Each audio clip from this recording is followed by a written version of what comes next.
लड़ती बकरियां और सियार। एक दिन एक सियार किसी गांव से गुजर रहा था। गांव में उस दिन हाट बाजार लगा हुआ था। सियार जब हाट से गुजरा तो वहां उसे लोगों की भीड़ दिखाई पड़ी। वे लोग जोर जोर से चिल्ला रहे थे और तालियां बजा रहे थे। कौतूहलवश सियार उस भीड़ की ओर चल पड़ा और उनके बीच में से झांक कर देखने लगा कि आखिर माजरा क्या है। उसने देखा कि वहां दो हट्टी कट्टी बकरियों के बीच लड़ाई हो रही है। लोग उन्हें ही देखकर चिल्ला रहे हैं। दोनों बकरियों के बीच चल रही लड़ाई जबरदस्त थी। अपनी सींगों के वार से दोनों ने एक दूसरे को लहूलुहान कर दिया था, किंतु इसके बाद भी कोई रुकने का नाम नहीं ले रहा था।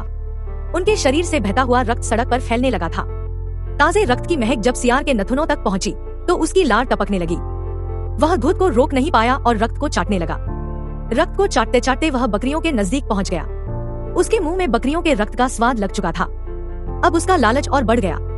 उसने सोचा कि क्यों न इस बकरियों को मारकर मैं अपनी पेट की ज्वाला शांत कर लूं। बस फिर क्या था, उसने आंव देखा न ताव और टूट पड़ा बकरियों के ऊपर।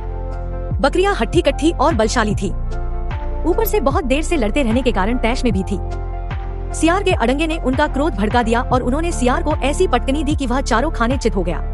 उसके बाद बकरियों ने उसकी तब तक धुनाई की जब तक वह मर नहीं गया। सीख: कोई भी कदम उठाने के पहले भलीभांति सोच लेना चाहिए। लोग के वशीभूत होकर उठाया गया कदम पतन की ओर ले जाता है।